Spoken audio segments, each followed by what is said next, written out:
Yeah, yeah, yeah. Come on. What I'm talking about.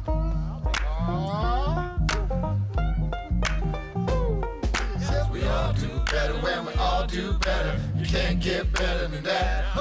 Yeah, we all do better when we all do better. You can't get better than that. I said we all do better when we all do better. You can't get better than that. We all do better when we all do better. You can't get better than that. We all do better when we all do better. We can't get better than that. Said we all do better when we all do better. We can't get better than that. Come on. I said we all do better when we all do better. We can't get better than that. We all do better when we all do better. We can't get better than that. We all do better when we all do better. We can't get better than that. Come on, y'all.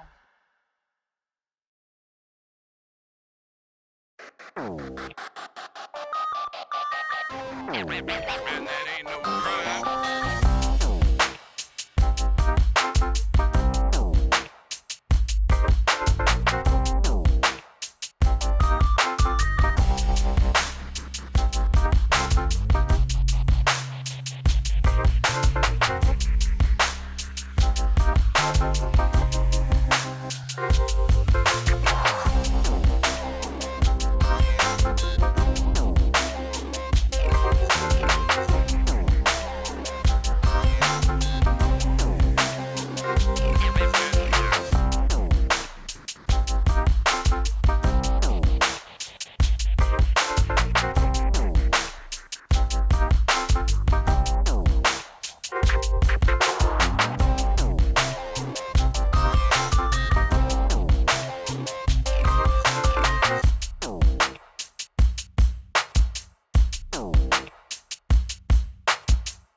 And that ain't no crime.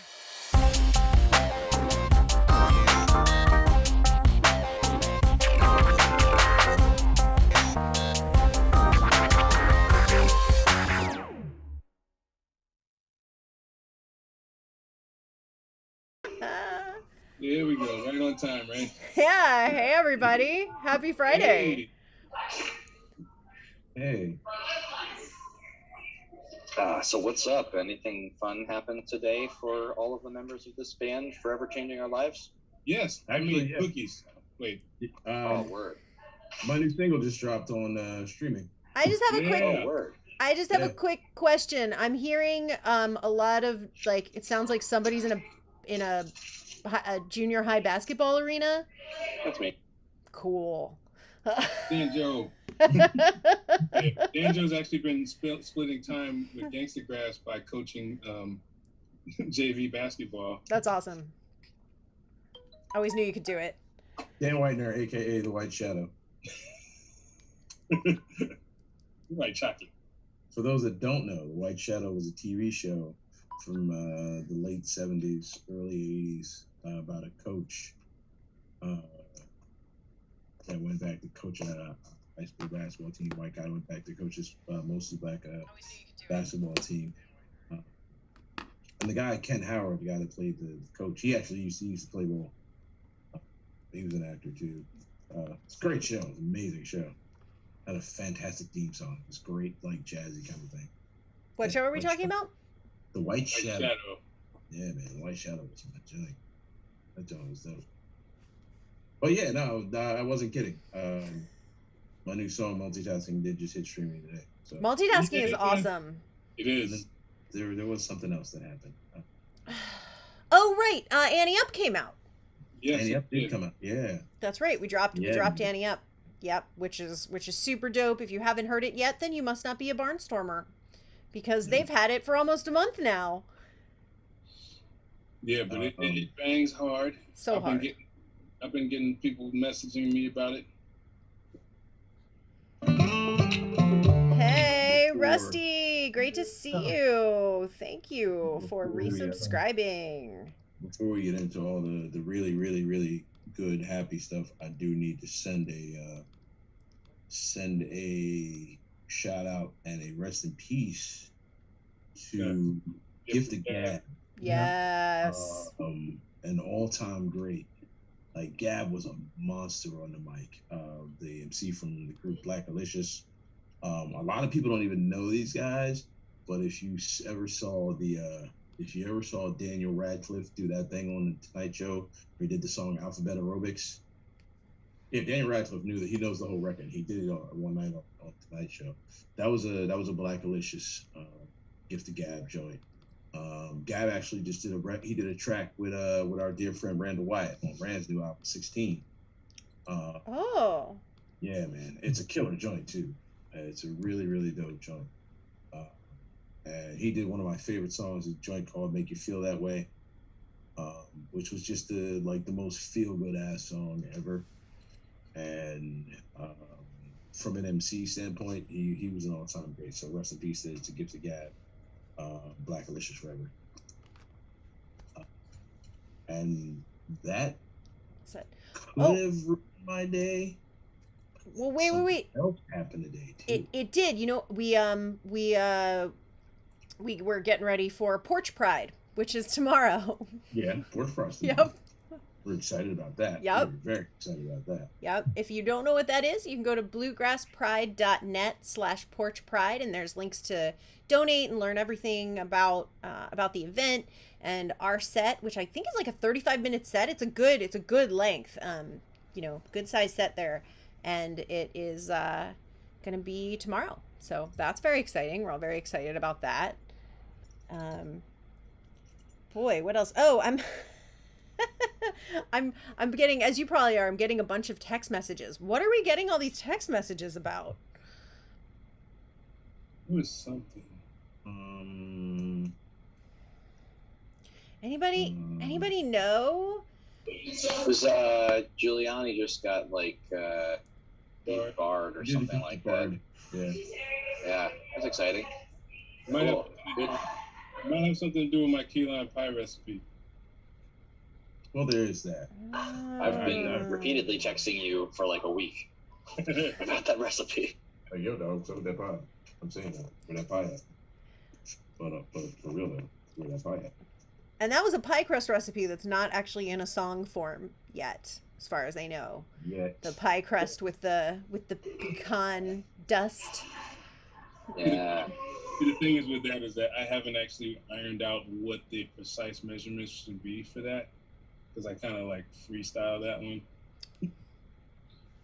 But I'll probably figure something out. Okay, so we got some good comments coming in. So you guys on AGT today. What does that stand for? Anybody A great time. Anybody know what that is? A great time? A great time.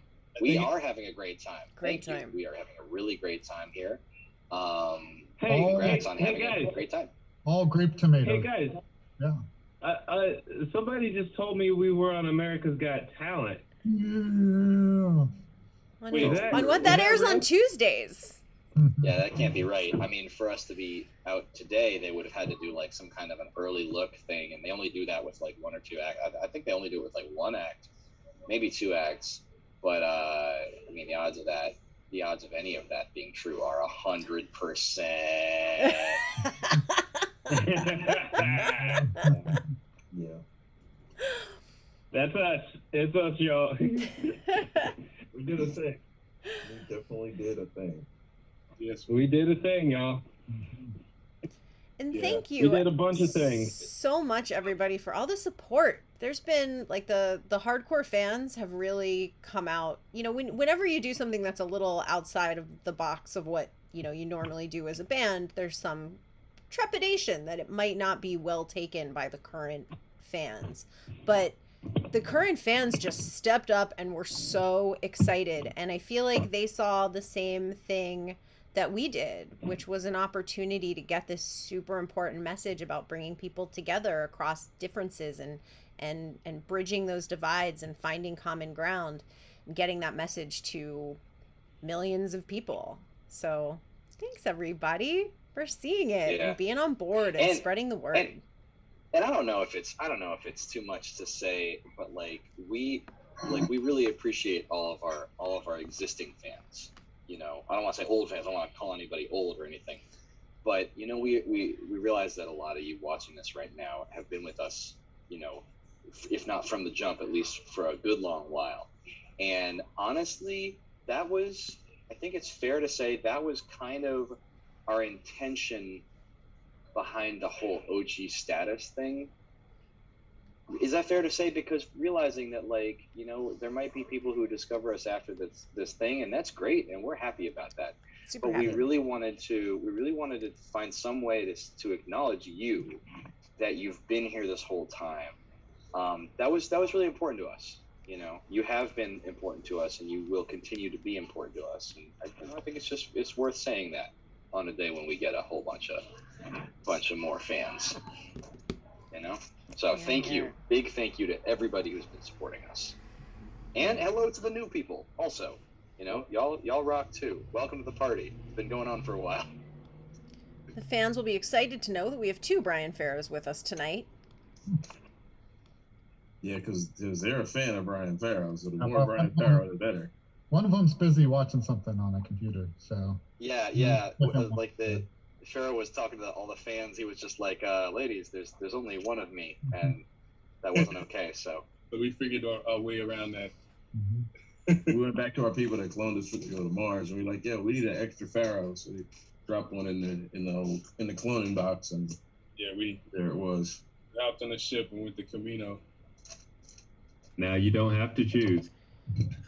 I choose the one with the Pharaoh background. Yeah. So we got a good crowd coming in on our Twitch channel right now that we're chatting with in the chat, and a lot of good people watching on Facebook right now as well. So we'll take a look at that chat, and seems like some people that saw us going on this TV show. Ooh. And just liked it. We did do it. We TV showed it up. John Jaramillo wants a happy birthday because his birthday is on the 27th. John, hey, happy birthday, homie. Oh, Hey, how about we go ahead and sing him a Zoom happy birthday? Zoom No, happy he's our birthday is friend, my Farrow. We like favorite. him. We don't want to hurt him. On 3. Oh, it's too 1, late. All right, here we 2, go. 3. Happy birthday to you. Happy birthday to you, John. Happy Happy birthday birthday Happy Yay. birthday to you. I'm done first. I win. I would like to Always report great. that I win. I finished first. Always great. You win that birthday? Yep. It's important to win at birthday. and we now have Julie Whitener Lewis's vote. Hell yeah. Well, I'm sorry. That was a given, but The I celebration. appreciate hearing it. I appreciate hearing it. I Yeah, don't know. man. Maybe it wasn't a given. Excuse me. No, man.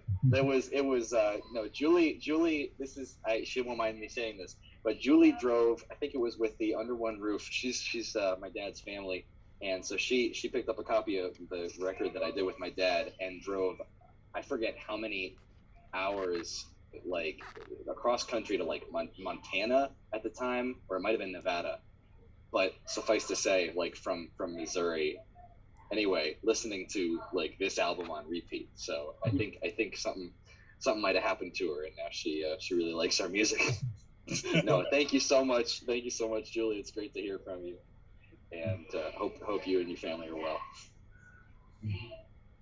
As Doc Arcana points out on that happy birthday rendition, oh dear latency. Yeah. Yeah, right? Well, in that case, I actually just started before everybody else. You know what's fun though? That's going to be one of those things that we look back on one day, like you might look back on a collect call. Like, do you guys remember when latency was a thing? And the kids will be like, wait, the phones had cords? How did you play games on them? And stuff like that, you know? Yeah. It's... Wait, you couldn't hear everything at the same time? What do you mean? What? Huh? You know what? I'm one of those Lag. What does kids- lag mean? I'm one of those kids that, you know, kind of remembers what dial-up was. We all remember what dial-up is. Yes. Yeah, let's not be talking to the people on this call now. You Very all old, Pharaoh. remember it better Very than old. Now wait, are you talking dial-up internet, or are you actually talking about like a dial-up phone that you dial? Right, Because- like a rotary. I remember seeing one of those in my grandma's place. It was cool. Right. Right. Here's a question: why do they call it dialing? And also, why do they call it hanging up? Mhm. Oh. And also, why do they say rewind? And also, why is the save button the shape of a floppy disk? I could go on. Oh, you know what though? Speaking of throwback technology, shout out to the Nintendo 64. Happy 25th birthday this week, the Nintendo 64. And the next following day actually was happy 30th birthday to Sonic the Hedgehog. Sonic is basically as old as I am. Explains so much. Did anybody just get a picture of Sonic the Hedgehog with like under eye bags and like some, you know, wrinkles and just like looking a little haggard? Yes. Look into the face of Sonic the Hedgehog. He's a dad now. Yeah. Gotta go fast. Not as fast anymore, man. Sorry. Right, Sonic's little baby's just crawling at like super speed across the floor. I could imagine Sonic always going out to his mailbox, pissed off every morning because people keep sending him weird fan art.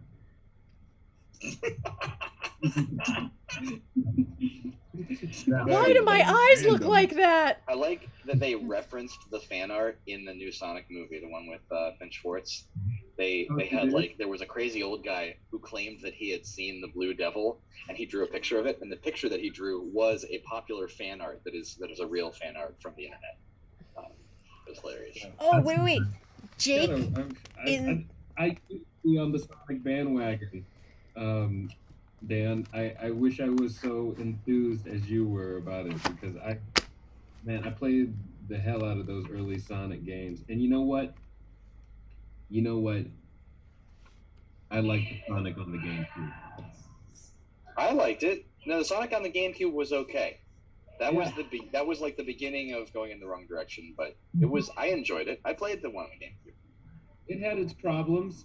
It could have been better, but I was a kid and it was pretty darn good.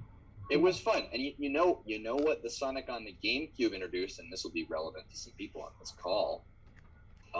It introduced, because this was that era, right? Black hedgehogs. That's what it introduced. Well, there was a hedgehog that was the color black, but Knuckles has always been sort of culturally coded in a certain way. So when you played the Knuckles level, he had a rap as his background music. Interesting. Like initially he's an echidna, and so he has spikes like Sonic does, but they hang down kind of like dreads, or locks. And I think at one point he was coded as Jamaican, and it's a long and problematic history with Knuckles. Not true, because there are lots of obviously coded black cartoon characters, and Panthro, for example, from the Thundercats. Panthro was obviously black. And that goes without saying. There's only one person that disagrees with that, and that's Len, and he's wrong. Panthro. Oh, okay. Sorry, Len. I mean, somebody was telling me that Black Panther is black. Well, I think that's really good that they were able to be inclusive. That's a big jump. That's a big jump. Yeah, a lot of people don't know that Black Panther is Hispanic. By the way, for everybody watching on Facebook right now, you see some chat going by on the screen. That's the chat kind of happening in our Twitch channel.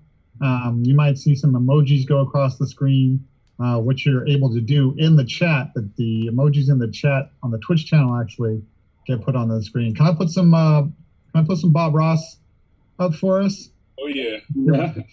Let's give Bob Ross explosion. Yes. Who's gonna say no to that? Bob Ross the better. Little trees. So Accordion Jake in the chat was talking about, speaking of the Twitch chat, which is nice and active at the moment, come on over to gangstagrass.tv to throw your chat and your emojis onto the screen floating over us. Accordion Jake was saying, remember when floppy disks weren't floppy? And that is why I pulled out these. Dude, I remember when they were floppy. When they were Right? floppy, yeah. Yeah, I man. never actually had a drive that. They were like this big. Yeah, Yeah, man. Yeah, I never saw the ones that were that big. I saw the 5 and a Yeah. quarters, but like the Yeah.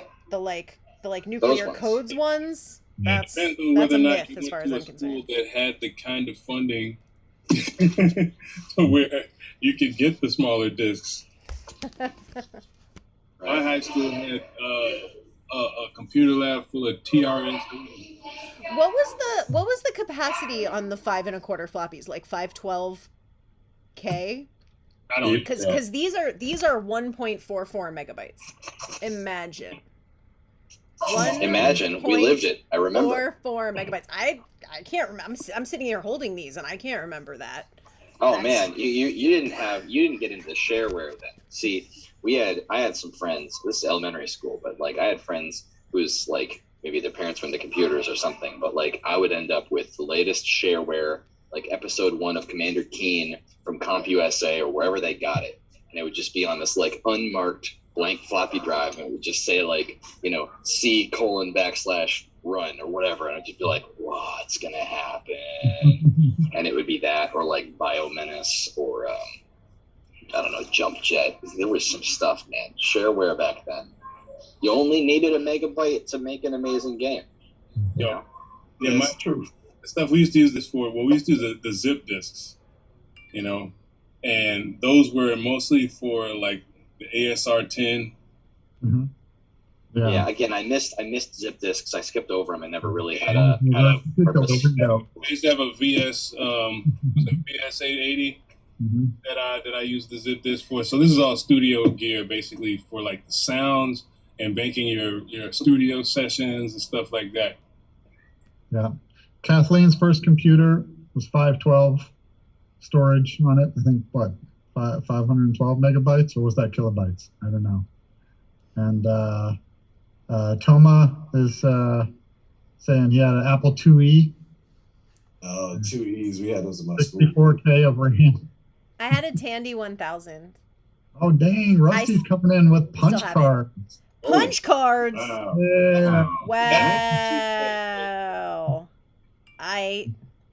Wow. Yeah, I had a Commodore 128. Remember, the 64 was the thing, and they were like, "Nah, we're going next level, son. 128, boom." Yeah, we had that. That 128 was my joint. Yeah, my first computer was a Pentium 133 something from Pentium. Fancy. And all I did with that thing was play micro league baseball. That's it. I think I may have maybe written 2 papers on it.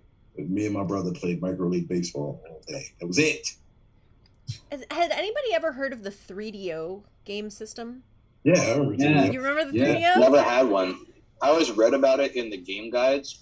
So I read magazines like about and for video games that would include like the cheats and the latest whatever's coming out next. And they always had like an index in the back. And they mentioned 3DO was like the first one, but I never actually saw one of these things. Well, Yeah, that was the apparently, I 3DO. just learned a bunch about this. Apparently, it's because the cost was something like $600 or $700 at the time, which would be like a PS5 going for like $1,300.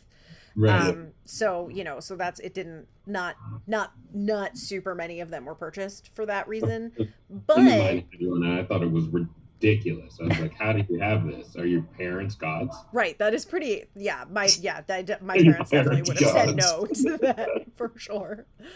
I'm like having a flashback to Ghostbusters now. Are you a god? You say yes. But they were expensive and they were really cool. Sonic played really well on it, by the way. Interesting. What Sonic are we talking about here? Like Sonic CD or Sonic 3D Blast? What? Oh no, I think it was a Sonic CD joint on the 3DO. Yeah. It came out on Sega CD. It came out on computer. That's where I played Sonic CD. It was on the PC. 95, man. Toma and Kathleen are asking about games that people had, like Zork of Crypt of Medina or Myst. Yes, Myst. I played all the Myst. I played all the Ravens. I played anything that the Cayenne Studios has put out. Riven. When I was younger, and I love every one of those games. Beat them all too. All right. Yeah. And now that we have proven once again that we're big nerds, let's jump back and let people know Boom, that there it is. that this America's Got Talent preview of us auditioning came out today, but the episode airs on Tuesday night. And so, if you want to hear what the judges said to us, you're going to have to tune in on Tuesday night to watch America's Got Talent. And for all of our fans out there tuning in, people are really liking this video, so this is a great chance to share that video around on all of your. Yeah, they'll hear it eventually. The video's out today, but it's not on TV till Tuesday.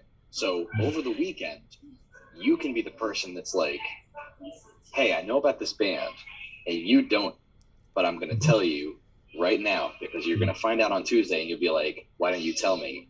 Yeah. And you can be that cool friend. Yeah. All of you watching, you be the cool friend. So the thing to do is share. Do we have the link up in the comments here? I'm dropping it in right now. There's a YouTube link going into the comments and chat, so you can just grab that and share it to your profile. You wanna put the Facebook link in the Facebook chat actually? Yeah, and you can that also could be good to do. You can also find all of this stuff by going to our Facebook page or the America's Got Talent Facebook page, or just going to YouTube and searching Gangstagrass AGT. Mm-hmm. Those will get you all of this stuff. And if you go to YouTube and search Gangstagrass and AGT, you will get an increasing number of interesting things that are like fan made, and it's very cool. It's very cool. Yeah. There's like a lyric video out there now that surprised us, and yeah, that caught me off guard. The thing about that I enjoyed, they got all the words right. Okay. I see. Jayo Wolfie wants to trade killer pecan pie recipe. Yeah, I'm down. Oh yeah. You know what? I think we're missing out on one more reason why today is special. It's Friday. That's one. But this one's big. To me and 12 other people across the nation, we just got our copy of See History Magazine. Wait, will it show it? See History? Nope. It disappears. Uh-oh. Do I even have it? It's not real. Yeah, it's not real. Yeah. Oh, there we go. Wait, can we see the rest of it? Nope. We can't even see me. Watch you out. Nope. It's like an invisibility cloak. I think I got. Nobody wants to see that shit. So at one point there was the ocean, and then there was more of it. That's the whole book. So this is actually reminding me, sea history is everything history. You know, we all came from the sea. It's kind of reminding me. We were watching that Justice League Snyder cut when we were all together recently. So many times. It's funny because Aquaman really, I think, does not get his due. Some stuff happened when I was a kid. They kind of did dirty, the Justice League that came out in that era. Got on. You know what it was? This is what it was. Aquaman was kind of silly in that. It was a super, because in the Super Friends it was ridiculous. Yeah, Super Friends. That's right. At one point he was they showed him he was standing on two flying fish, and he was he had reins on them, and they were flying across the water. That's right. The riding a giant seahorse thing, I don't mind that because they've made that cool in the comics. They've got these giant, almost killer seahorse looking things, which is kind of cool. Yeah, it was a nightmare. The nightmare for Aquaman, but his books have always been pretty good. Yeah, he's bad. But that's true. That's true of so much stuff. That's not true only of the That. Teenage Mutant Ninja Turtles too. Not only that, Aquaman somewhere in the movies. Aquaman had a son, right? He had a baby that died in the comics. They killed the baby in the comics, and they've totally sort of erased that from his whole thing. Yeah, fair. Totally fair. He was the early 80s. Yeah, Aqua Baby. Dead. Wow. Like, oh my, okay. Yeah. But to my Yeah, point, meanwhile. right? I mean, Aquaman, like in the Justice League, in that current DC cinematic universe, like Aquaman is, I mean, he's played by Khal Drogo for one thing, you know. Yeah. And he's a straight badass. Yeah. And I only say that because like part of it is that he is like the Superman of the sea, which is saying something when you consider how massive the sea is. Well, I mean, technically, that makes him the ruler of most of Earth. Yeah, Exactly. And He's they ruler. bring up a lot in the comics. He's like, listen, I mean, all this stuff y'all got to worry about, I got to worry about all that. I mean, Yeah. him and Mr. Nimbus. Mr. Nimbus. You sign that release form. I don't know what that is. I am Mr. Nimbus. You fill out the address portion so they know where to send the gift basket. Yes, I gotta know where to send the gift basket. I don't know what's happening right now. We're very excited because the new season of Rick and Morty has begun. Oh, yeah. Yeah, that's I right. stopped following that a while And ago, man. spoiler alert, it turns out Rick has a nemesis, and he's a little embarrassed about that fact. I think you can't spoil it if I don't really care anymore. I don't know what's wrong with your soul, man. It's funny you say that. I think my soul is okay, which is maybe why I've like, cooled on the. I'm totally with you, Dad. It never got me. His time is occupied by more important matters right now. I mean, partially it's that. Yeah, partially the stuff with the maturity level of Pickle Rick. Like I already deal with that from a 9-month-old. So. Wow. Point. If my 9-month-old turned himself into a pickle, I would be more distraught than you seem to be. Especially if I he- mean, in less of a literal way, more just like, I don't know, covering himself with pickle juice and giggling about it. I think if he's doing that just to avoid family therapy, that's a whole other. I'm Pickle Baby Dan.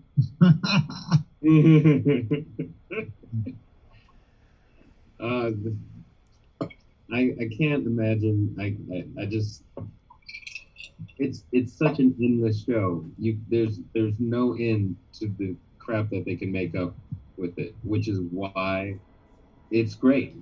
And I think you can weigh either way on that. You could see that they can make up anything and they can come up with any non sequitur and just be done with it. It's like, all right, I get this.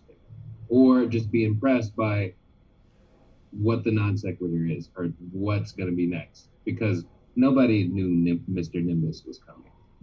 I hope he comes back, though. I do hope he comes back. Have you guys seen Solar Opposites? Yes. That is pretty good. Before we move on from Mr. Nimbus, I just like to make sure everybody knows this who doesn't watch Rick and Morty. Mr. Nimbus does Controls walk the up to police. you and put his junk on you, and the sound is there every time. Every time he put his junk on people, there's a little squish sound. I don't know if y'all noticed that about the episode, but he keeps walking really close to people and putting his junk on people. Wow, I That's guess fun. I have to watch it Need more. again. Wow. That's a fight right there. Wow. Does That that is a fight. Yep. so let me ask, as the non-dude in the room, does that happen to you guys when you put your junk on people? Does it go squish? Is there a sound effect? I don't know. I don't just go around putting my junk on people. Like, I'm weird like I've never listened to the sound effect. It makes without choice. I don't. yeah. I'm always too busy making a sound effect with my mouth to hear the sound that it To hear makes. the actual sound, Yeah, I go boink. You know what? Working on my rhythms with I get my paradiddles in there. I imagine that the sound you would make would be like doink.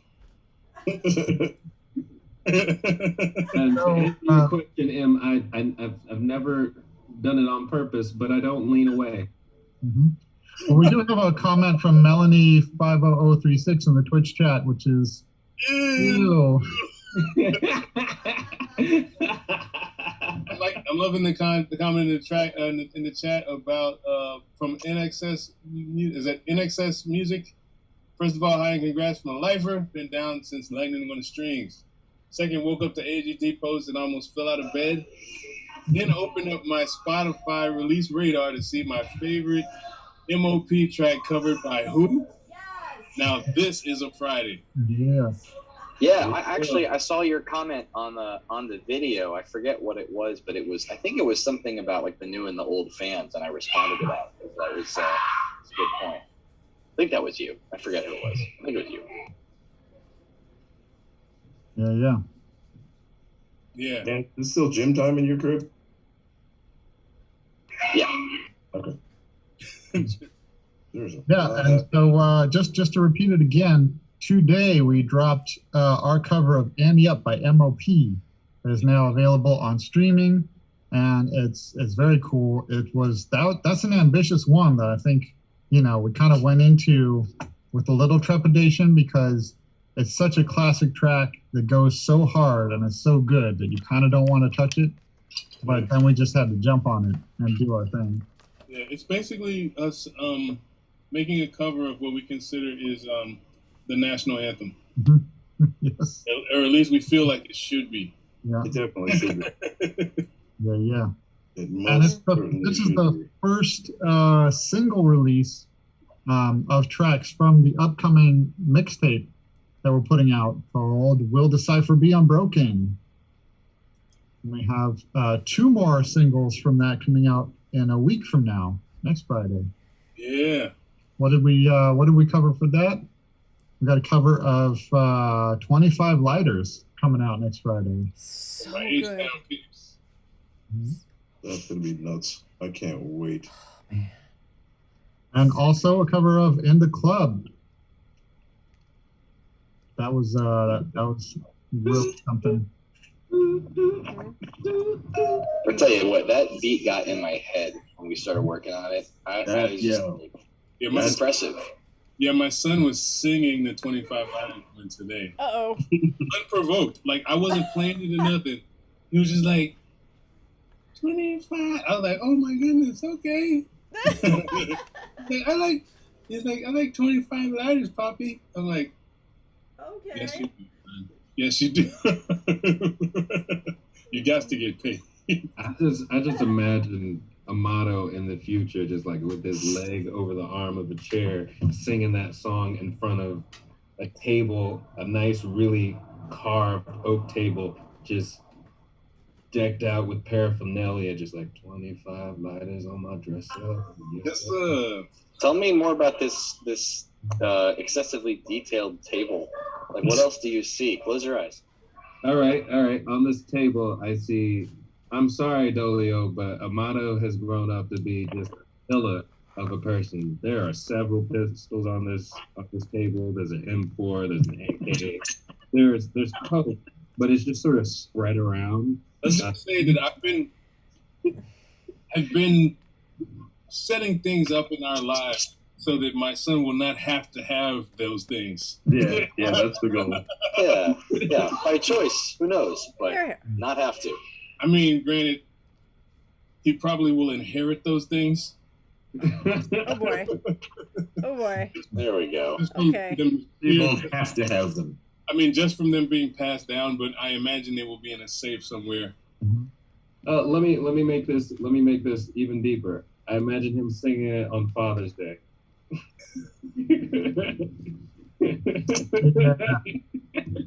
25 letters on my dresser for you, pops. I learned it by watching you, Dad. Yeah, he was freestyling. I was like, oh my goodness, this is my fault. You ever see that video of the baby that's freestyling that doesn't know how to talk yet, but it understands like the motions and the cadence? That's how my son started with it. Now he's actually rhyming with it. He's like, nice. oh, that actually rhymes. Okay.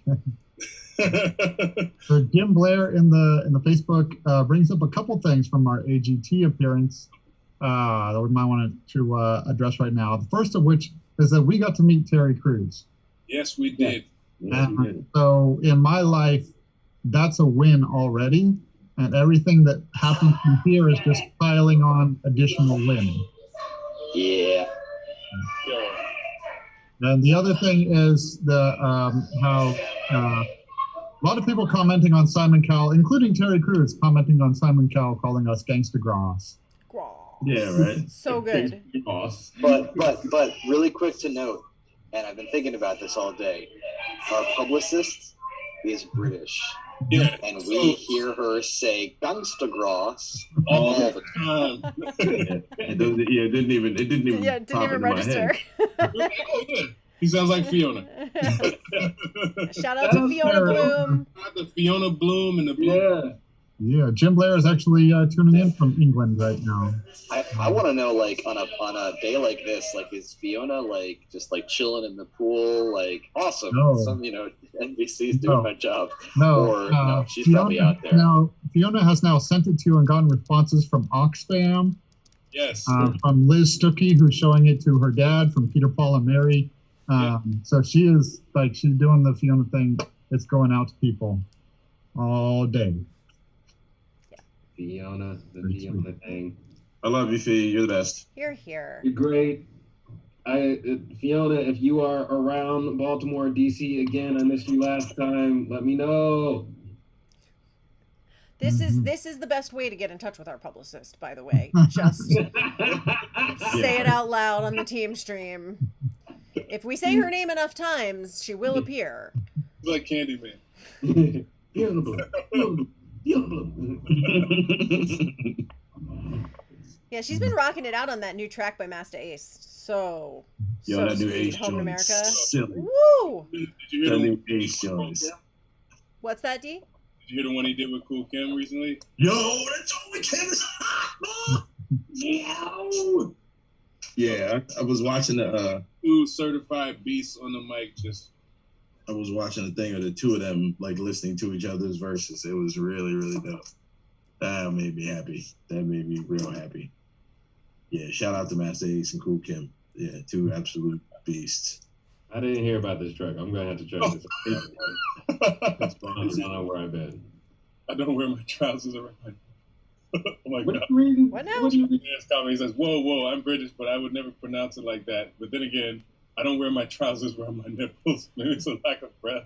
We didn't say that. We just want to point out that was not us. We didn't say that. We did not say that. We would never say that. I think maybe it's a regional thing because, like, I know pronunciations change according to, I guess, regional dialects. Like, I know if I'm actually using my real accent, sometimes people don't understand me, which is why I speak like this around people. I understand, Dolio. I too have country. One of Dolio's DJ names is DJ Code Switch. Yeah, Switch. DJ. I'm the king of code switching. Yo, your Code Switch game is harder than anybody's out there ever. Yeah, and the crew Your Code Switch game is. crew witnesses it as soon as we cross the Mason-Dixon line. Your Code Switch game is professional, brother. The moonshine comes out. Yes. I just want to make sure that we've had the discussion and decided, yes, that there must be a song called Code Switching. Yes? Okay. Yeah, so sure. Cool. I got a problem with that. You know what? I'm gonna challenge. You know what? We had this session recently.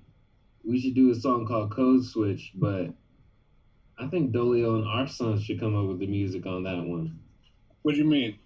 and we'll come up with the verses. But we're missing a critical opportunity for Dolio to write the verses to a track called Code Switching. Since I am the coder. Yeah. It's the whole, yeah. Yeah. I mean, and all the verses would be about coding. Right. All right, fair argument. Not telling you what to do, but Yeah. And then Fair argument. my verse will be about hitting switches. Yeah. Yeah. Jim Blair is cracking me up on the Facebook chat because he is British, but he said, "Whoa, I'm British, but I would never pronounce it like that." That's what I just. But then again, I don't wear my trousers around my nipples.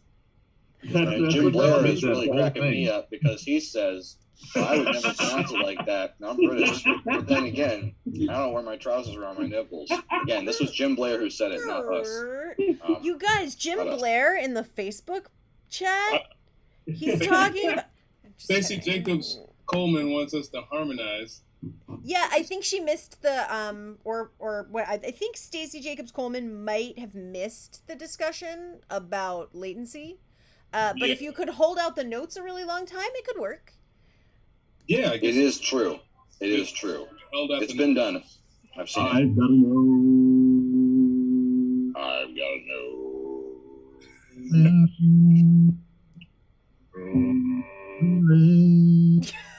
It's really hard on Zoom because typically only one voice will come through at a time, and Right, Zoom yeah, suppresses the people. other ones. Yeah. Yeah, so it's not just latency; it's also a limitation of Zoom's audio focus. Yeah. Issues. Like case in point, we all just started talking just now, and I couldn't understand anything. Yeah. I heard me. That's it. This was a really fun day, y'all. Yeah. I'm so... All right, okay. What? Stacey Jacobs Coleman was satisfied by that attempt. We appreciate your generosity and charity, That's Stacey good, Jacobs good. Coleman. She Good for you. advice of my elders who said, if at first you don't succeed, lower your standards. That is deep. But when we're all in the same place, our harmonizing is impeccable. It's on point. Yeah, we did that once recently. Where the hell was that? Yes, Pasadena, California. Just the one. GP. Yeah, Like really Yo, good. listen, my squad harmonizes with the best of them. I played it in the car when I was parking today, and over the sound system, I was able to hear all the bass. Which is key. It's not Yeah, as which easy to key. hear through the phone. Yeah, man. I was listening on these headphones, and they came right in, dude. Right. Killer. Yep. So good. Yeah. Yeah, when your bass Actually, player though, comes in, To that point, though, I was also listening to the Back in the High Life track. Wrench, you've been putting some thump and low end into these tracks, man. Yeah, there was some subs, man. Yeah. Mm-hmm. Get a little more into it with the 808s for sure. I love Back in the High Life. This band has been throwing a lot of great new music and covers and all kinds of fun stuff at the fans lately. So it's kind of going by like a whirlwind, but just to take a moment to pause on Back in the High Life again. This was Danjo's inspiration, and he was just like, I really want to do this song. It feels like right for the moment. It's very now.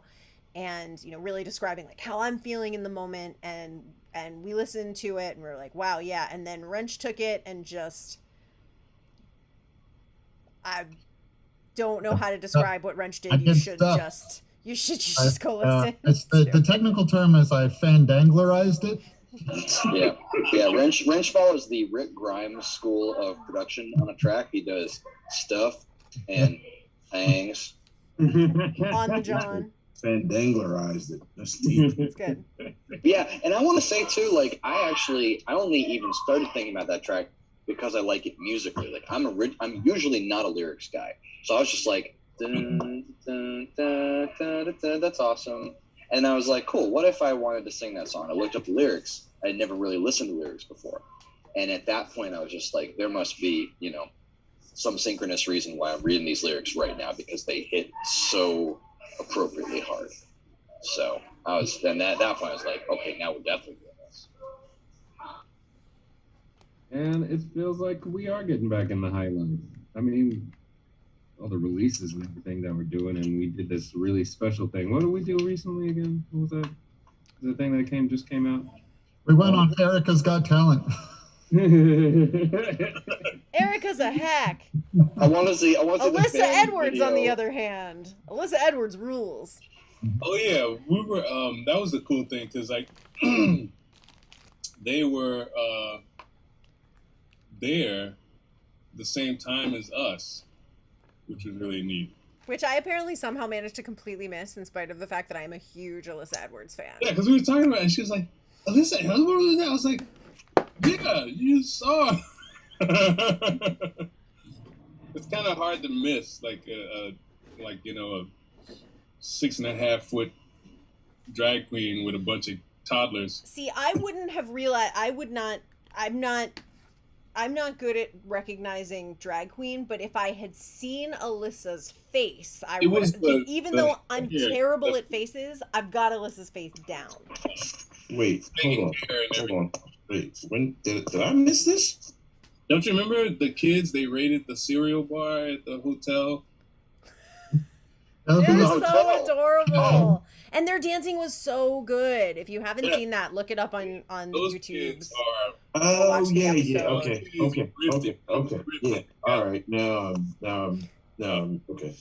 I was lost for a second. Like, wait, kids? Cereal? Yeah, bro. In the? Oh yeah. Yeah. All right. Somebody gave us a thing. That's interesting. How did that happen? What happened? Ex-journalist just resubscribed. That's me. So, Look at you. thanks everybody.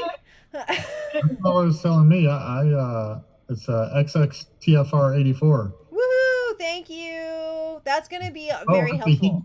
He gave you a subscription. Yeah, which is why I said thank you. So, yeah, nice. Thank you. That means I don't have to see commercials in order to be my alter ego. Because sometimes like one phone just won't work, and so use the other Twitch on the other phone, and it's Plus you got it's 37 weird to have phones. those commercials. If you don't want the commercials, you can subscribe. I've got a question for Dan. There's a wet spot on your shirt, and I'm wondering if that wet spot is just because you are a father or something your baby did to you. No, that was my drink just now. I'm bad at drinking. Drinking problem? I have a drinking problem. Everybody say it together now. Yep. Yep. We're good. We might be bad at drinking, but we're very good at cooking. So super excited. I have confirmation, by the way, that the place where we're staying in Wisconsin coming up, because we're doing the 4th of July headlining Stevens Point, Wisconsin. Our second show. Second. So we just recently played our first show in a year and a half back in an outdoor festival, and we're going to be rocking the outdoor festivals a little bit here. And next up is Wisconsin on the 4th of July in Stevens Point. Yeah. And we'll be staying in a house. Good to get back out there. We had a really great time out in Stevens Point last time, right there on the water. People just came up just on their boats from downriver to come straight to the concert, or they just stayed on their boats and yelled from their boats. It was a good time. Wisconsin's so awesome. We were there for the first time, actually. Oh, right. You weren't there last time. That was during injury year. Polio. Look how far you come, man. Yeah, I'm walking again. That's great. I'm happy about that. A lot of recovery and physical therapy and hours in the gym. You done with the injury and you still look as fit as ever, bruh. I'm excited to see Lily in Chicago in the August Wisconsin show. So we should note that we don't recommend you miss the July 4th show. You should definitely come to Stevens Point if you're anywhere in the vicinity. In the United States. But if you do have to miss it, you can see us in Wisconsin a month later, August 13th, doing Cedarburg, I believe it is, just north of Milwaukee. Should be. That's right, and God help you if you don't live in Wisconsin. Yeah, sorry. We shut it down. We're only performing Wisconsin now. That's forever. it. Yep. Wisconsin grass. 100 years Wisconsin. They finally got herd immunity, so we're heading over. Well, it's fun. I mean, yeah, we played in West Virginia too, where they also have good vaccination rates. Oh, I was going to say that it actually was the cows.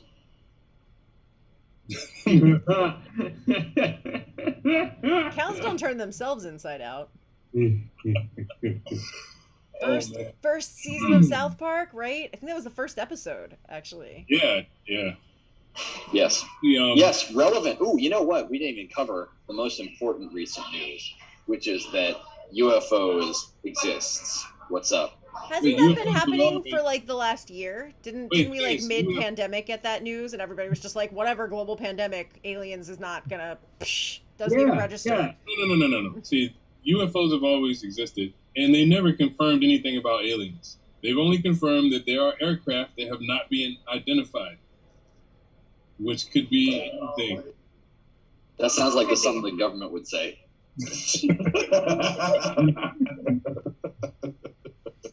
Yeah, I don't work for the government. Oh, actually, I just got a friend of mine told me a wonderful conspiracy theory. I think it's great. I think I'm just gonna believe in it because it sounds so cool. Okay. So he told me that he thinks that what was he saying? Crap. Keep on talking. I'm gonna get the whole thing down in a second. This is already great. I can only get better. My favorite conspiracy theory is that there's this band that got together and started putting together some different genres in order to get people to open their minds and start dancing together.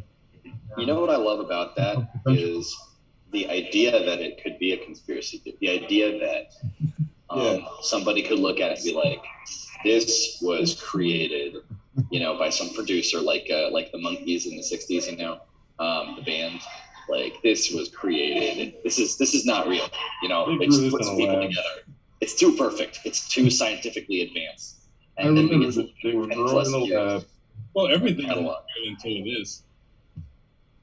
And the great part about that is, Dan, anybody could have done it, right? Because if you look at the comments on YouTube, like, everybody thinks that we're their band. Like, those guys are amazing because they blah, blah, blah, blah. And those guys are amazing because they also do this, that, and the third, which is a complete different thing than what the last guy said. I do feel like that's a really great asset of this band, though, that there is kind of something for everybody. You can, whatever, like, I feel like you could pretty much, you can look at, every judge on America's Got Talent and every person in the audience at home. Basically everybody, you're going to be able to find something that one of those people that person is into, that one of the people in this band is also into, or a place that they're from, or something that happened to them as a kid, or everybody, pretty much everybody is going to find something in common with at least one person in this band. Like this conspiracy theory that I just remembered. So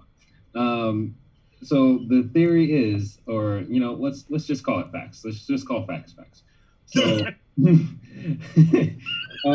so the COVID-19 vaccine was actually created to make sure that all of our immune systems wouldn't screw up the aliens. It was a vaccine to protect the aliens. So now they're able to finally come down here without getting sick. So they can actually commune with us. So we have. You're talking about like War of the Worlds stuff here, right. But the aliens are like kind of cooler.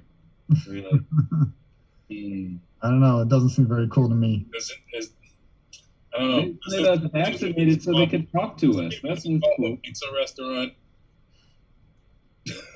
Yeah, in a basement that doesn't exist. I do like how, we are a band that people can sort of like read what they already believe into. Yeah. And that's a big opportunity for us. And so, just a heads up, now a lot of cool people are watching right now, but we're gonna get people that see us on AGT and are like, like, just get together like that and don't talk about racism or something. And I'm just going to warn you now, we're going to talk about it. And, and because there's the people that are like, yeah, this is so awesome. Like, of course they got together because racism doesn't exist. See? Yeah. And that should have, I was just talking about this. Like, there are people in the comments of our old videos that are like, yeah, the media is making all this stuff up and like, we all get along. And I'm like, well, it would be great. But and we're working on that. But, no, not yet. We're still working. Still gotta get that work done.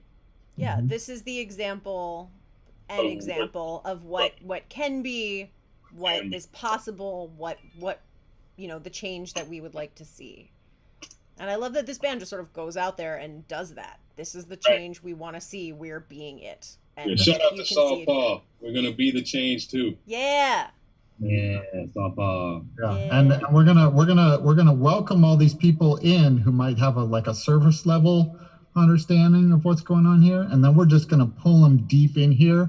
We're gonna have more of these live streams. This one is pretty fun tonight. We've had some insane conversations on these live streams, Friday nights, special guests, breaking down all kinds of super, super interesting issues and getting into it. And we're gonna keep that up and see who can hang with that. I'm hoping to get some conservative scholars or politicians in here to talk about critical race history. Please. I think that's I basically have a yes on one of those already, but I also have a sort of reach goal of Senator Tim Scott. That's just for you, Rand. It does, yeah. When you said a sentence that said conservative scholars and talk about critical race theory, like I heard they weren't allowed to do that anymore. Never. Wait, I think it's funny because you said conservative scholar and then you said Tim Scott. I said politicians. I also specified politicians. Oh, you said politician. I said okay. Scholars and politicians. Yes. Okay. I want to talk to him so bad, bro. But I see that I would rather do that in person. Like I want to get him a beer and be like, so let's chat for a minute, bro. Like, talk to me. I got questions for you. I'd be like, first question would be, do you have any mirrors in your house? No, and honestly, like, Randy, Wow. I think you make a really good point. Like, why? And just speak to that for a second. Like, why would you rather have a conversation like that in person over a beer than on like a group live stream? Because any conversation like that, right? The only way it's really gonna work is if everybody involved is feeling as comfortable as they can. Right. And it's particularly like a one-on-one thing, so they don't feel like anybody's ganging up on them or anything like that. And they can just be as upfront with their opinions as possible. Remember when Barack did that with I remember the beer summit with Henry Louis Gates. Yeah, Henry Louis Gates and the cop that arrested him coming into his own house. That's a brilliant house. idea. It was a brilliant idea. Like, yo, let's just sit down and chat real quick. You know what I'm saying? And I think the three of them could have hashed stuff out a whole lot better if there wasn't any media spectacle. Like if nobody knew about it, it probably would have turned out pretty well. Because Henry Louis Gates is a bright dude. I don't know the cop from Hole in the Wall, but I think as a guy who's dealt with the Cambridge police personally, I didn't really think a whole lot was going to be accomplished unless money was exchanged. Go! To be honest. That's deep. But I understand the whole thing, maybe one-on-one with a beer or something with Tim Scott, because I would like to pick his brain, find out what he really thinks. Because if he's in public, it's in front of people, he's going to be beholden to his handlers. He's going to want to say the things that make the people who line his pockets happy. As opposed to if you give him a few beers, he might actually let his real sentiments slip. Yeah, if we get politicians on here, I think it's mandatory that they come with a beer and some whiskey or something. Because if there's one thing that I can't stand out of politicians, it's that political speech that like I'm not a real person. I'm just representing a real person that believes in what you believe. Person, I hate that. I don't like that. Well, hang on. I've knocked back a few with a few politicians in there, and the way that they're in front of people is a whole lot different than they are in private. I want to defend these politicians for a minute because there are two competing theories of representation here that are really important, right? There's the Burkean view of representation, which y'all seem to be advocating, and it's good. I'm not saying it's bad. It's very good. It's about how a representative should use his considered judgment and make decisions, even if it's not necessarily what his constituents want, but he has been elected I use he generically, has been elected to not so much represent exactly what the constituents want, but rather to, to be the person who enlightens himself and takes the time to read deeply and study deeply and talk to a lot of people on these policy issues in order to make sure that he's making the best decision for the constituents, even if, being less embroiled in it, the constituents might think they would like something different. And again, Burke was a conservative. A lot of times I feel like liberals or the left is tacked with that, they're the ones who want to make decisions for people. But in fact, there is that other side of what a representative ought to do. And a lot of people do believe that a representative ought to actually represent what their constituents want, even if it doesn't agree with what the representative believes. So if you are a representative who who believes that that is the way a representative ought to behave, represent what the constituents want rather than, what you and your considered opinion might want, then it could be very understandable that you might say something very different when you're in the public eye representing your constituents versus when you're having a private conversation about what you personally believe. Yeah, but from what I've witnessed personally is that a lot of things, what is said in public and what is done in the chamber is not necessarily either what the politician believes or what the constituents believe, but is what the pocketbook believes. Hey. Who is writing the checks?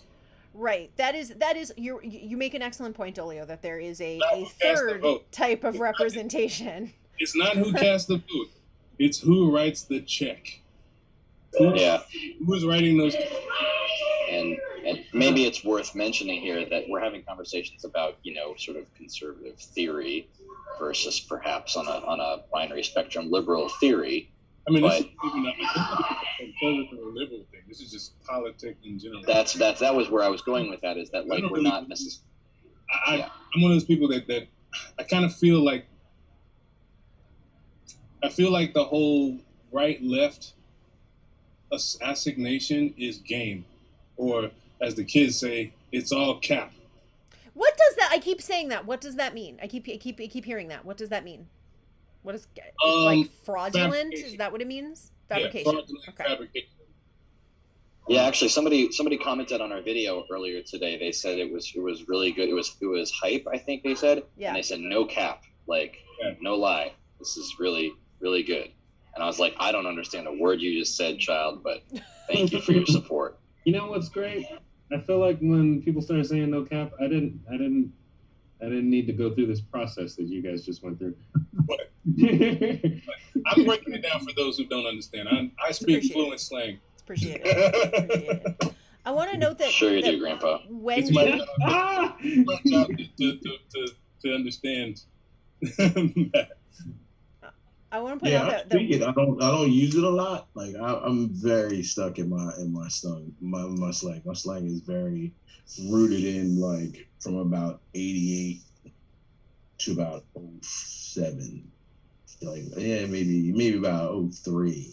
So it's a good 15 years of dope, fresh, fly stuff, and then mine has been in a constant state of evolution because of how much I've moved around. Because if I came up here speaking Pensacola slang, no one would understand what the hell I was talking about. Yeah, you'd be all over the place. Like, what are you? Or if I came in here speaking Boston slang, then people in Philly wouldn't understand. I can speak Boston. I can speak Brooklyn. I can speak South Philly, West Philly, North Philly, which are all different. Yeah. They're all very different. There's some very different stuff. I've had to speak different boroughs in New York. Had to speak different. You have to speak different neighborhoods in Boston even. Dorchester speaks different than Mattapan. Mattapan speaks different than Jamaica Plain. We're here to let all the kids know that Gangstagrass is AC. I was gonna say that all may be true and well and good, but you don't speak Minecraft, you don't speak Fortnite, you don't speak Tumblr. Dolio speaks Fortnite. Dolio's fluent in Fortnite. And that's and like I say, I speak those different flavors of slang because I've been those places, I hang out in those places, I hang with those people.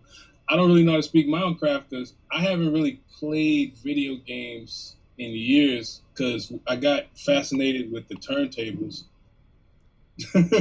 And I spent so much time spinning that was my video game. My video game was making these records blend and cutting this to that. I want to hop in here and make a point on where this conversation came from. On the Burkean style versus what this other style of like being represented, being the representation of what your constituency believes and wants. And who would epitomize that if it's not Burke? Oh, I mean, I'm not thinking of someone offhand, but I can give you a good example issue-wise. So like the abortion issue would be one of those things. Flag burning is actually a really good example of this. What? Because flag burning, the question of whether flag burning should be legal or illegal, and in the United States, because we have freedom of speech, just sort of straight up, it makes sense to protect the freedom above the symbol of the freedom, right? If you protect the flag at the expense of speech, then you're protecting the symbol of essentially free speech over actual free speech. Right. Important, right? And George Carlin, you can leave the symbols to the symbol-minded. Oh, interesting. I like that.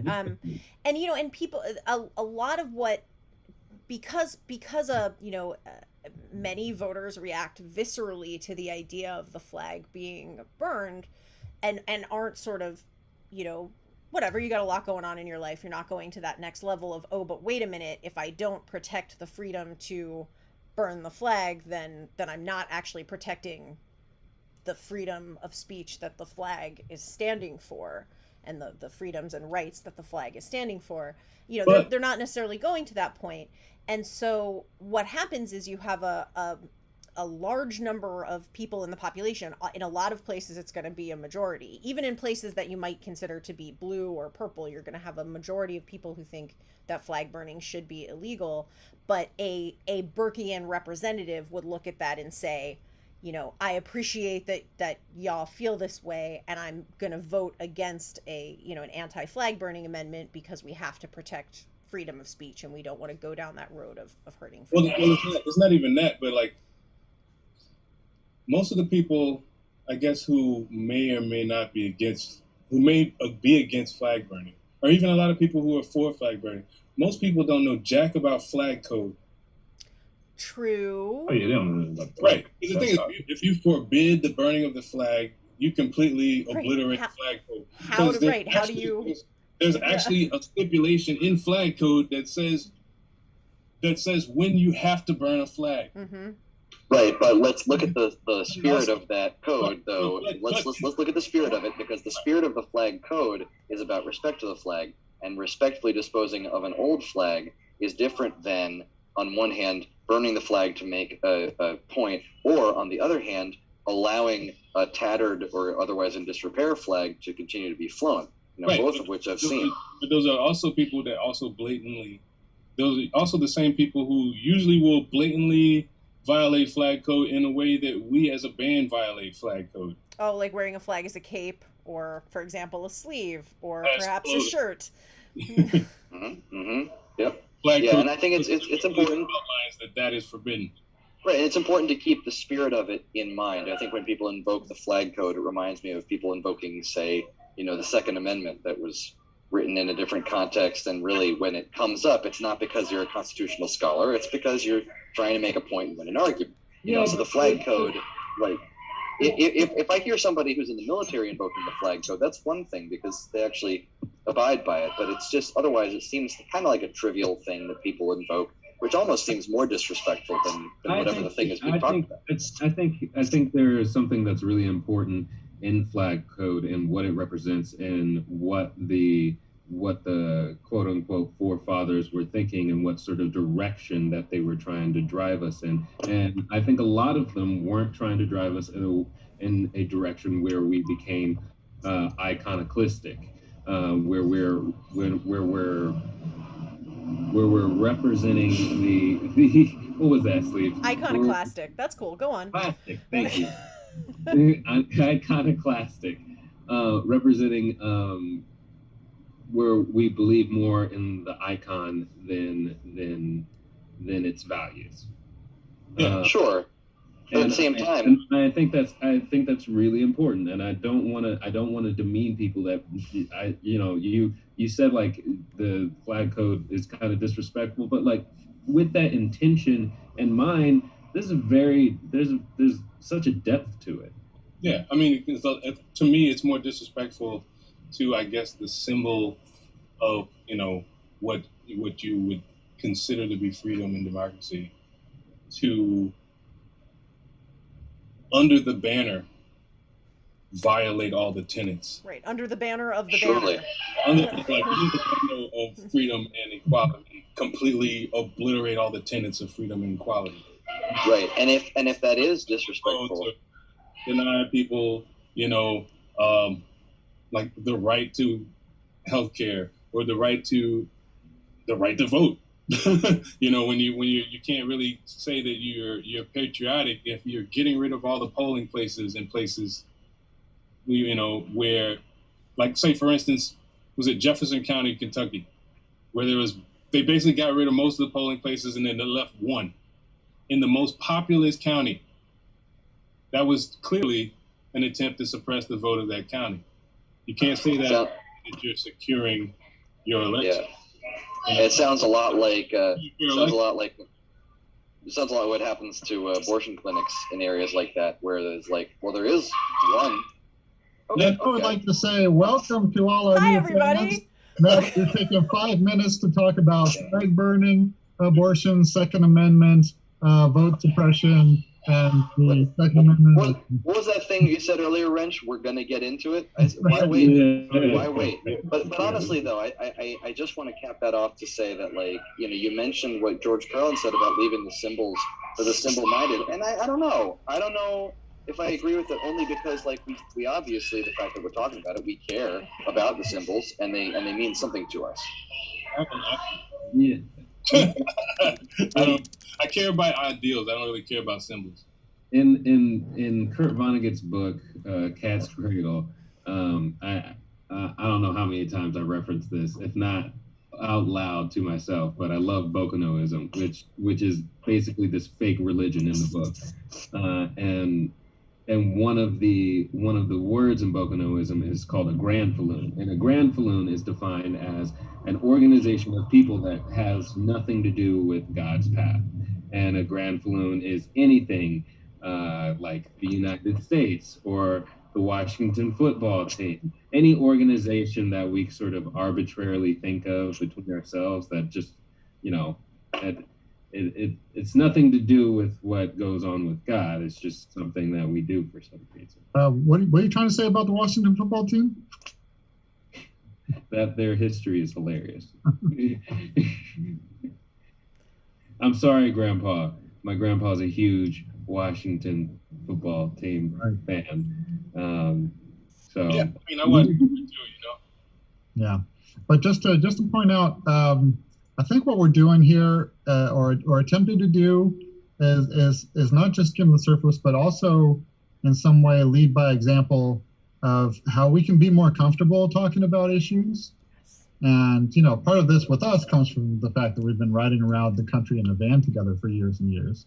Right. And maybe we've learned something about how, all of us with our different backgrounds can talk about issues and not be torn apart by it. Right. And also, in fact, we've been so many places within this country. We've been to most of these states,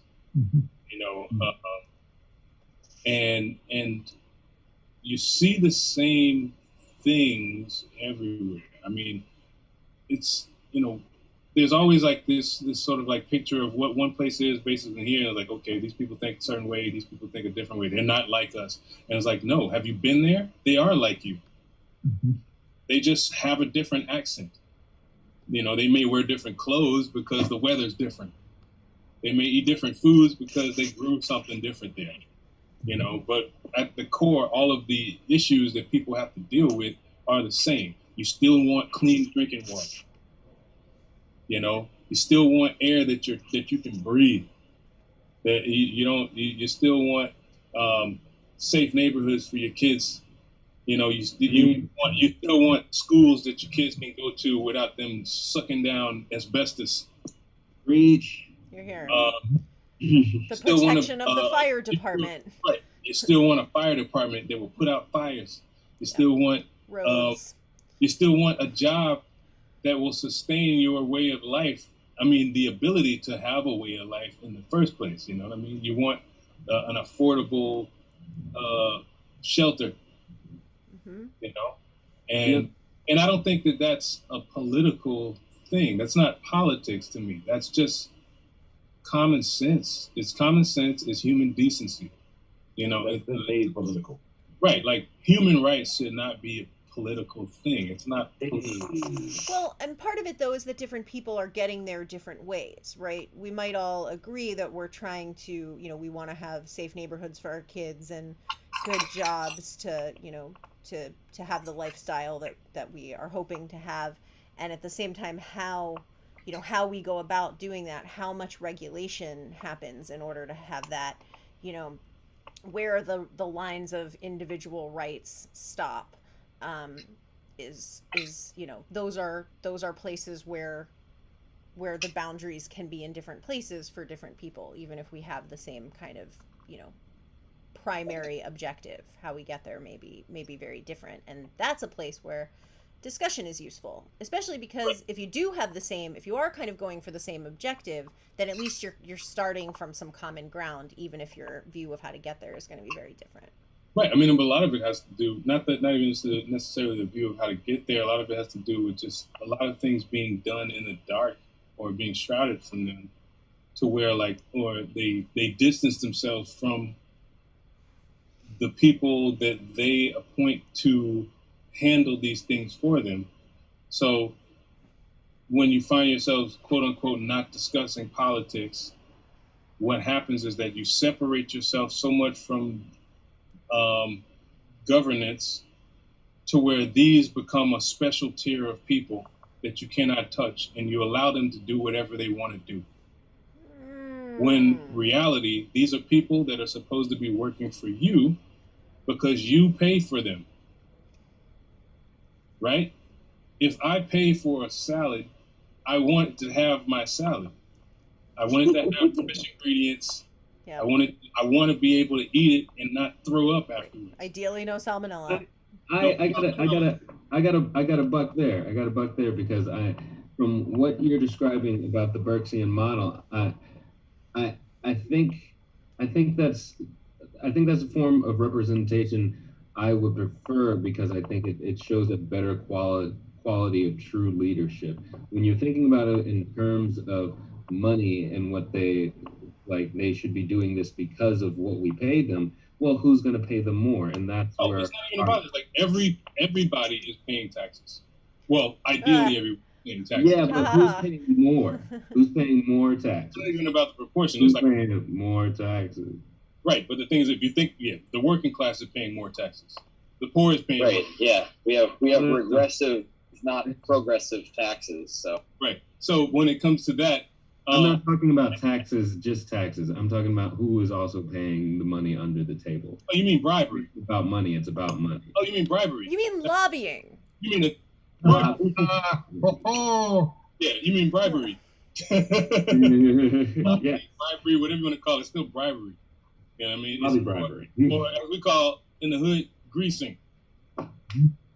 Something that I noticed, I think partially from driving around the country and getting to meet so many people from different situations, is kind of a flip side to the fact that you realize how much you have in common, or how much you really feel the same things and are fighting for the same things.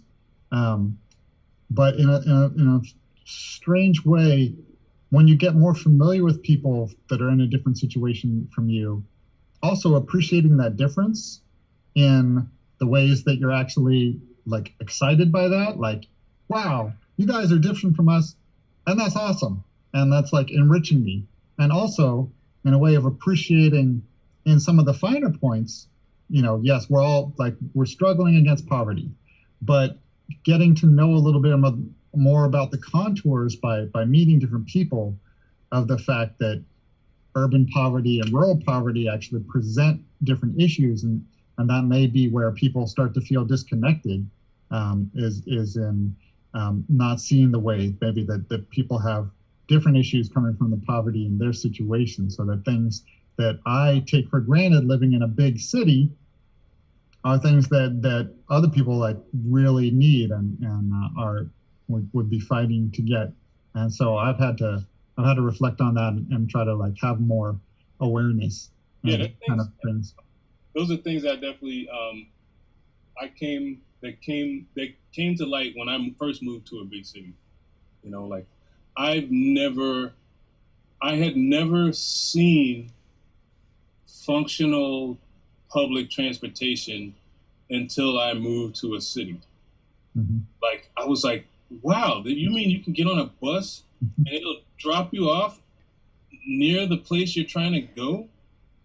Wow. Like where I grew up, you could catch a bus, you got to walk miles to get to the bus stop, and then walk miles to get to where you're going. you're trying to get to after you get off the bus. And forget about a train. Train, what is that? The only trains we saw were like boxcars that were bringing stuff into town. We didn't have like subways or commuter rails or any of that stuff.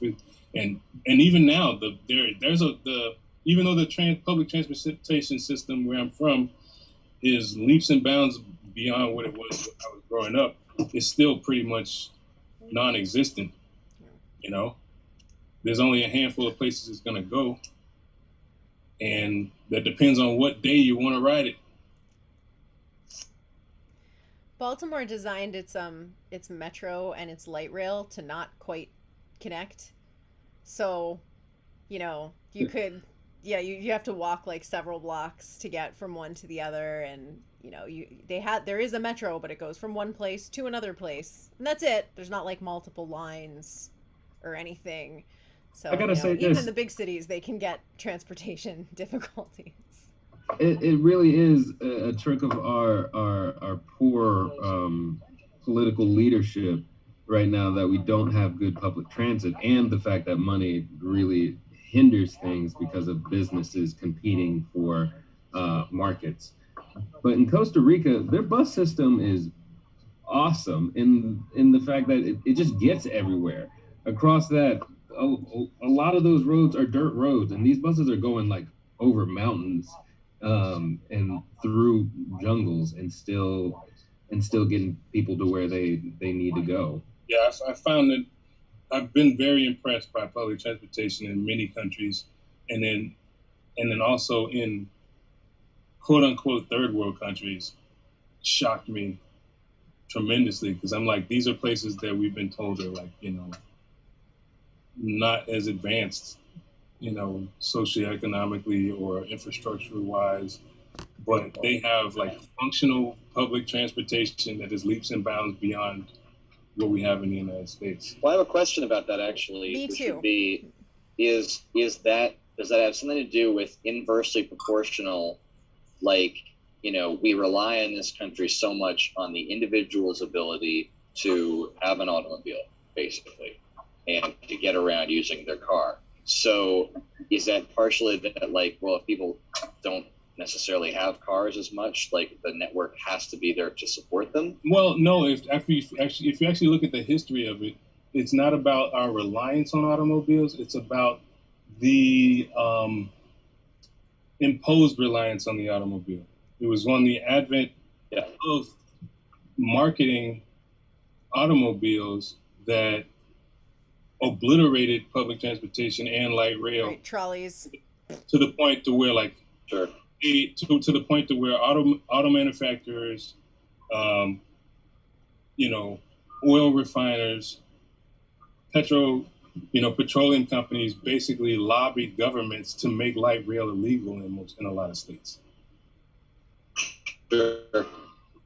Yeah, and that's, I'm always consistently proud to be from DC, just because I feel like it's one of those few cities like Paris that it's modeled off of. That gets so many things about urban design. Yeah, I mean, especially when you talk about what? Really? Asset, you see that about DC? Do I need to repeat myself, or yeah? Wait, do you want to say some stuff that's wrong? No, say that again. I just didn't hear. Can you say that again? I'm proud to be from DC. DC is largely modeled off Paris, and it's designed really well. So, can I jump off of that and ask, what is your favorite, like, what city or country has your favorite public transportation system? For me? Yeah. Spain. They do have good cross-country trains. As much of Europe. Yeah, from what I've observed from taking their public transportation across the country and within their many cities and stuff, and even in the smaller towns, I've been quite impressed with its affordability, its ease of use, cleanliness. I mean, it is one of the greener countries in Europe, but I don't think I'd be able to really speak to a whole system. I can say that in Greece they have these things called dolphins, and they're just basically hydroplaning U-boats, and they're really fast, and they get you from island to island lickety split, and it's kind of cool to be floating on water in such a big craft. Ooh, actually, you just reminded dolphins? me. Maybe actual dolphins. Actual That was dolphins. cool. When you said dolphins, I think you were actually riding dolphins like Aquaman or something. Right. I'll be all right with that. See, that's dope. Greece got to deal with Poseidon, and Poseidon rents out dolphins. All right, that's fine. I'm fine with that. I mean, Scotland has a pretty good public transportation as well. You know, having taken their buses all over the place and their trains. Yeah. Trains are good. The trains are good. The buses are good. I kind of like the fact that I can, you know, use Apple Pay to pay for just about everything. I mean, I was using Apple Pay over there years before it was available here. I was using text messages in Australia before they were widely available here. It was SMSs were a thing there before they were. And Pharaoh's point about dolphins reminded me of Sydney's piece of Sydney's mass transit. They have a great subway system, but they also have a really good ferry system and like the jet cat, and you know there's a really good link up that way. But have you guys been to Singapore? This is my favorite mass transit. Okay, so I will admit, part of what influences me on this decision is that the Singapore mass transit, the Singapore Metro, is called SMRT. So like every time I hear Homer Simpson, I'm smart, SMRT. Well, it definitely beats SEPTA. Does Right? beat SEPTA. Yes. Oh my God. Yo, you know what? It's a whole lot of street you can see me in. You know what is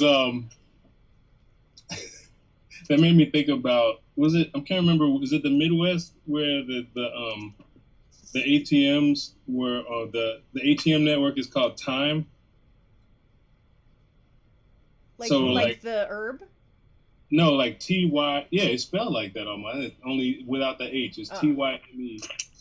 So like, it's kind of like in Jersey was the first time I heard of a Mac machine when I moved up north. But like, so like you find like, so you see somebody who comes from an area where the network for the ATMs is called Time, and they come out to the East Coast and they're looking around for a time machine. Yep. We had most machines. I remember in like the Mid Atlantic there were most machines, but I don't recall the time machines. That was before all the networks were like, you know, connected to one another in a feasible way. Like you know, in the early to mid 90s, if you had an ATM card, you had to go for a network that actually matched yours. So like I had to look for Cirrus. Yeah, I love Cirrus. because I had my Pensacola Federal Credit Union, my Pensacola Government Workers Federal Credit Union card, because my account was there because my librarians in the family. I still got a police and fire federal credit union joint because of my dad, yo. That's a great joint, dude. That is good. That was the greatest institution. All right, cool. Sure. Shout out to federal credit unions. No fees. Federal credit unions are the joint. I really want an account. Shareholder instead of a product. Is that why it works that way? I really want an account with the NASA Federal Credit Union. I feel like I'd feel so special every time I got like a statement from them. Like, NASA. Yeah, right. Yeah. Just pulling out your NASA card in general. I'm just like, yo, no, excuse me. Excuse me. Can I use my NASA card in here? Thank you. Yes. But my credit union is the only one that stayed the same over all the years. Like when I was in like a commercial banking system, it kept getting bought by another bank. Yeah, right. Oh yeah, Wachovia got bought by Wells Fargo, and it took me years to get away from Wells Fargo. I hated it. I had a Baybank account that then got bought by Bank of Boston, then got bought by Fleet, then got bought by Chase. Something else. It was something else. It became like Fleet Boston and this and that and other, and then it got bought by Bank of America. Right. They eventually gobbled up almost everything. Right. So I had that one account like 6 different banks, and I was just like, okay, and I just watched the fees explode. Wow. I had a nostalgic moment the other day because I was watching the Pelican Brief, and at one point there's like a key item of significance, and it was on VHS. Well, no, I was watching it on Netflix, but so it takes place. Part of it takes place in DC, and there's this. There actually there is a VHS tape. That's the thing that's in the box is a VHS tape from the 90s. Anyway, so and it's in a safe deposit box in a Riggs bank. Riggs. And I used to have an account. The Washington Post used to do bank at with Riggs Riggs. Bank. They got demolished by some scandal, though, didn't they? Wasn't there like a terrible scandal before they got bought out? I don't know nothing about that. And and they got bought out by PNC. So Richard, I just want Richard in the Facebook chat. Real quick, we got shout outs to Munich and Chicago on public transportation. But and also shout outs to the Netherlands. The Netherlands does have an awesome public transportation system. And if we're talking about large scale infrastructure, Randy and I just spent a lot of time on that public transportation in the Netherlands. But also just like European rail. In general. International European rail, nice. And best jingle, David Gilmour will agree with us on this, the French rail jingle. Let's all sing it together. We all remember it, right? Yeah. Da, da, da, da. You won. Oh yeah, I forgot about that. All right, well, all you commie fascists, if you don't like it here, why don't you leave? Accordion Jake agrees with you completely. Thank you for hanging out. We leave all the time. We leave all the time, and then we come back again. So, we leave, we go find things that we like, we bring it back here, and then we change things. That's right.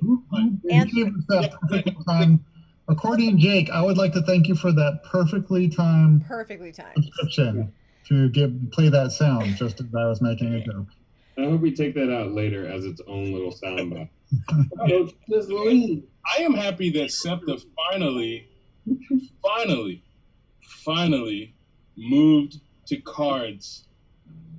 Yeah. Oh wow. It was like the only city in America that had a public transportation that was still using tokens.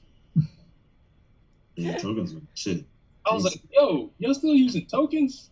I found you can't recharge a token. Yo, dog, they had to shut down a couple of the L stops on Market Frankfurt L to just like clean out all the homeless people that were living there and whatnot. Like it was just such a nightmare. They had to shut the whole thing down, like 2 different stations.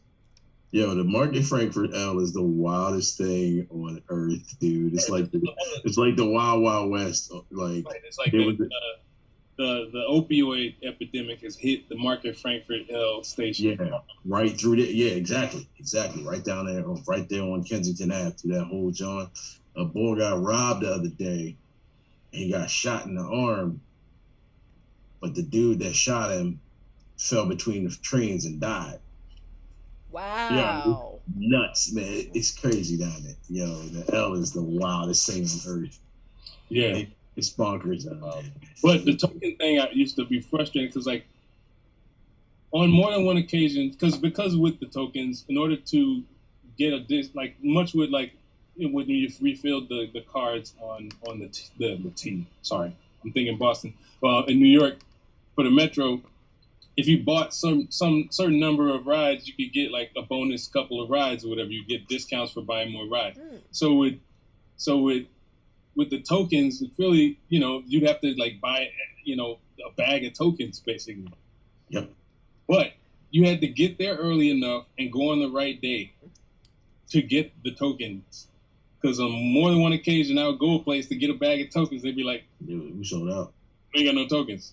I'm like, "How do you run out of tokens at the token place?" That's like going to KFC and be like, "Sorry, we ain't got no chicken." Mm-hmm. Hey, look, them jokers. I tried to get some Popeyes the other day. They were out of chicken fingers. Why were they still open? Yeah. Can I just jump back though, Sleeves? When you said you can't recharge a token, it just reminded me of that anti-piracy ad from the '90s. You all know what I'm talking about, where it was like, you wouldn't download a car. I was like, yes, I would. Absolutely. Right. I love that. Given the option. I wouldn't. I got a 3D printer in the basement. You know how many things I've downloaded last month?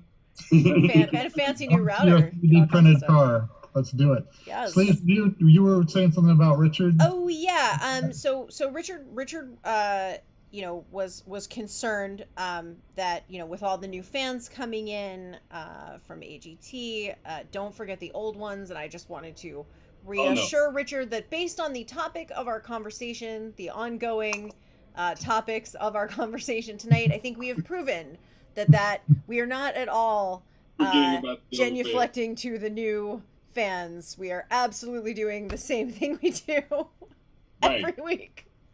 We talk about video games, we talk about cartoons and movies, politics, science, health, cookies. science, cookies, Food, pie crusts,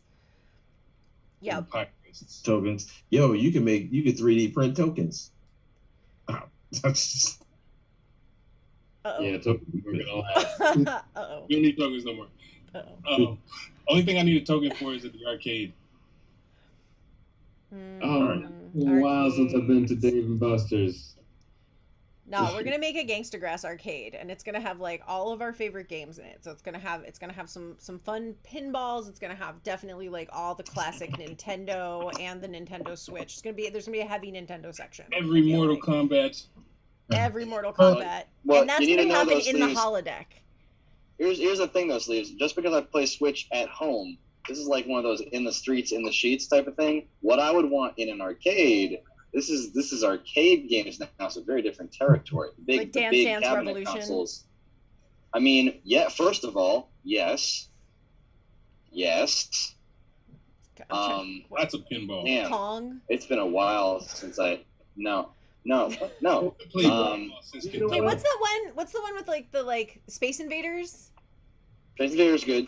I would go for Arkanoid, mostly because it was Brick Breaker, but with this trackball interface. I mean, Arkanoid was the way. I love that game, man. Yeah, one of the best. You jumped up at that, Dolio. Arkanoid, it was great. Yo, you said Arkanoid. I was 12 all over again. It's true. Arkanoid was the jam. What else was the jam? Was Bubble Bobble, or Bust a Move, whatever it was called. Bust a Move, I think. What about Golden Tee?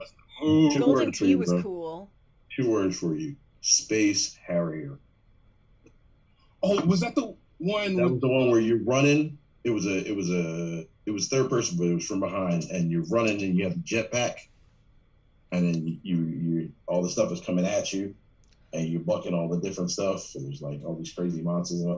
Space Harrier was that. What was the name of that game? Sounds like 3D World Runner. There was this game where you would be like in a ship, and then like you'd be shooting stuff, going from side to side, and then all of a sudden like another ship would come up and you would dock that ship on top of it. And Yeah. 1941.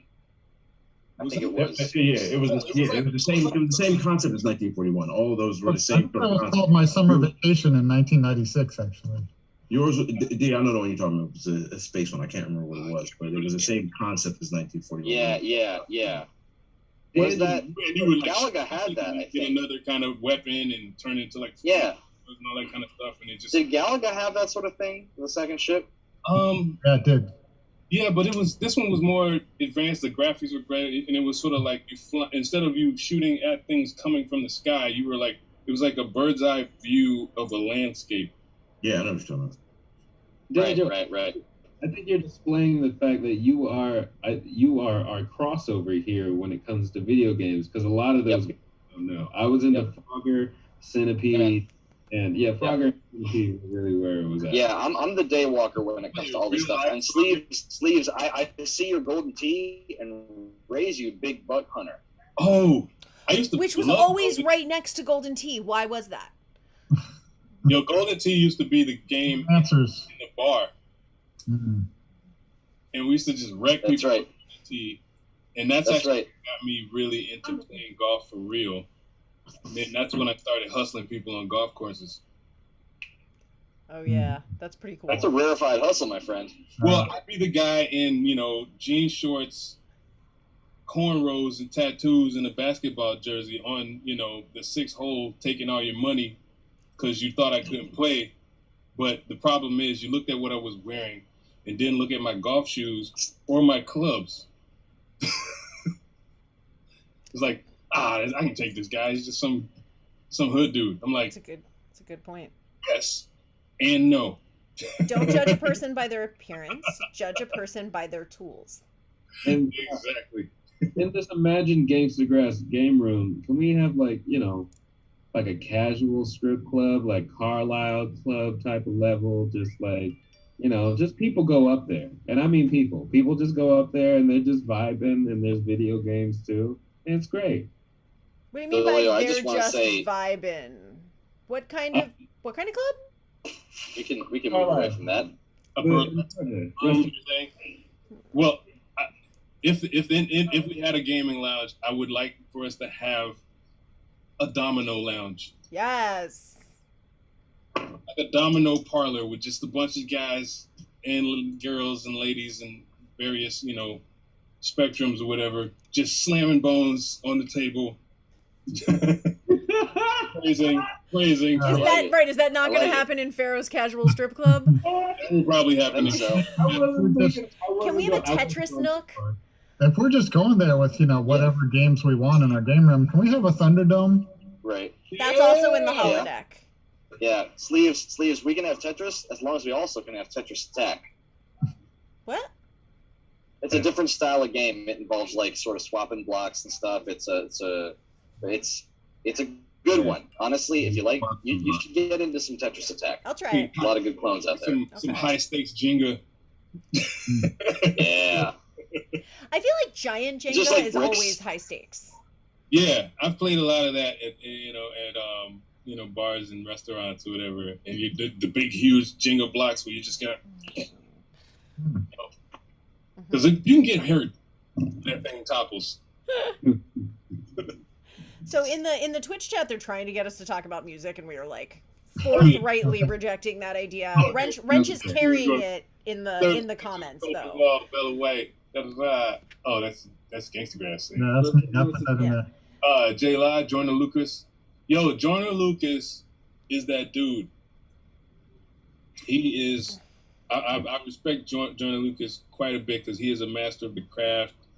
Also he being from the Bean, and it's hard for hip hop artists coming out of Boston. That is a town that gets woefully ignored, hip hop wise. Some monsters coming out of Boston. There's some serious monsters in Boston. Boston's out of Boston. Rex is out of Boston. Liff is out of Boston. No, Liff is from Cambridge. Liff's from Cambridge. Acrobatic is out of Boston. He's from Cambridge too.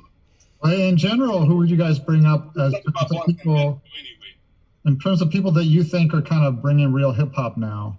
Great question. J. Cole has been holding it down, and J. Cole has admirably been able to hold to his foundation. And like I've been watching J. Cole develop since the mixtape days. You know what I mean? When he started popping on the mainstream, it seemed like it was overnight. But just like Kendrick, both of them were bubbling the underground for years before they popped. And on top of that, J. Cole is all self-produced. You know, not a lot of artists can, you know, make an album that they produce and are the only featured rapper on and have it go platinum. Fair. Not a lot of people doing that. He did that. He definitely did that. Right now, quite honestly, I don't think anybody's doing it better than Star Rock. Yeah. Star Rock is Star Rock is a freaking beast. Monster. You know who else put out a banger recently? Lyric Jones. She put out a joint that Fonte produced a bunch of stuff on there. Her stuff is real dope. Idea, I forgot. You know, Idea. Yeah, I've seen him live quite a few times. You know, I put out there Vince Staples because I was listening to some of his stuff recently, and I mean, Vince is really speaking sometimes. I dig it. Yeah. I really enjoyed some of the stuff that Reef of the Lost Cause has put out lately. Oh, yo, the Majestic. Listen, the Majestic is fire. Like it's fire and it's heartfelt and like you know stuff from the soul. Yeah. Most of my favorite people in the world are on this call right now. Another one of those people is Reef the Lost Cause. Like there aren't a whole lot of cats in the world that are just as good a dude and just psychotic on the mic. Reef is in my top 10 all the time. Yeah, he's a beast. And if you've ever seen him live, forget battle-wise? Forget it. Battle-wise? Yeah, forget it. Yo, if you ever accepted a battle with Reef, you made a mistake. Yep. You made a mistake. I've seen cats like stop rapping after. And he will demolish you off the top. You know, it's not you know, like today's the battles people have time to prepare. Yeah. You could be like, I want a battle. And that would be your famous last words. Yep. Yep. Yeah, he's a brilliant storyteller, and this guy just. I've seen him just destroy people. I want to shout out NXS Music in the Twitch chat for actually like bringing it Gangstagrass style and asking us about both sides of this music by bringing up Tyler Childers and Billy Strings in one comment, and then being like, and then how about J. Cole and Joyner Lucas and those guys? So yeah, man. Oh, brother. Yeah. Yeah, Brother Ali. Actually, Brother Ali is dope. Yeah, I played some of his stuff in my mix not too long ago. That a joint that he did back with Freeway. What was the name of that joint? I know The Truth. Yeah. Yo, you know what I just listened to? Jake One is him. Is Brother Ali, Jake One, and Freeway. Oof. You know, I just listened to, and I had heard the first three they did together. The most recent Murs joint that Knife Wonder did. Yo, Murs is another one. Murs is a monster. You know, I picked up a Murs LP the other day at my records shop up the street. Yeah, Murs is dope. He's real dope. And to tell you the truth, a cat I want to see more of. He's kind of I don't know if he's taking a break or he's just in the lab.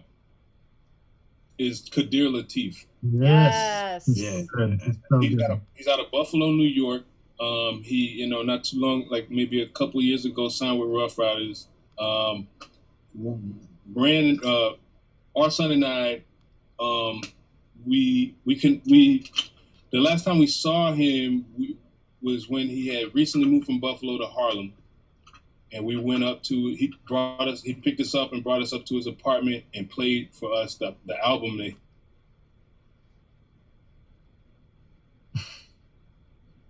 That was great.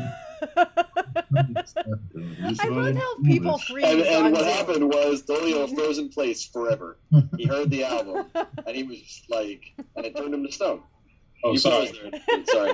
When was the last thing you heard? My internet, like I think my router He rebooted. played us the album, and Oh, he played us the album, and our son was there. My eyes watered up. That thing was. I shed tears listening to that album.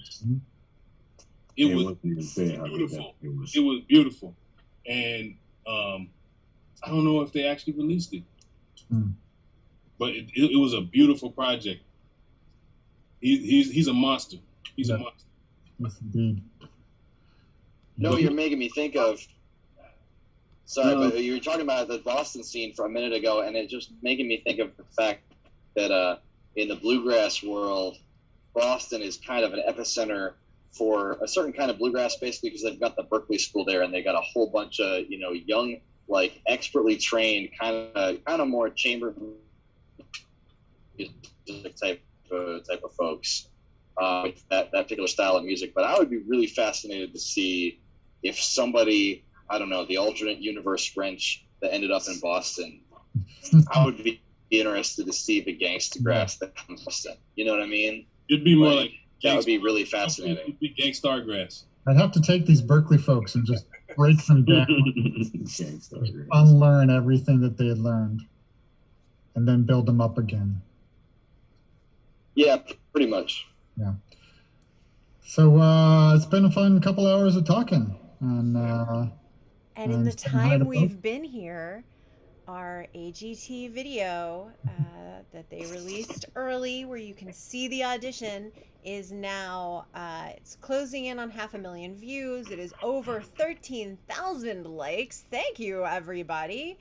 And we're well over 1,000 comments now too, and they are overwhelmingly positive. It's beautiful to see the reaction. This is what we were hoping for, that the people who hadn't been able to hear Gangstagrass music yet, because of how beholden the industry can be to genre and how difficult it can be to get your music into people's ears, and we sort of felt like when people hear this, they're going to get excited about it, and they're going to say, this is the thing that this country needs, and and is right for this moment. And that's what we're seeing in the comments, so it's very exciting. If you haven't seen it yet, we put the links in the chats earlier, but you can also the link in the chat, and we're not putting the link in the chat just for the people that haven't seen it yet.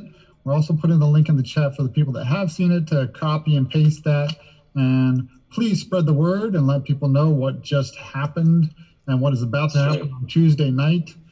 So you can bring all your friends on this.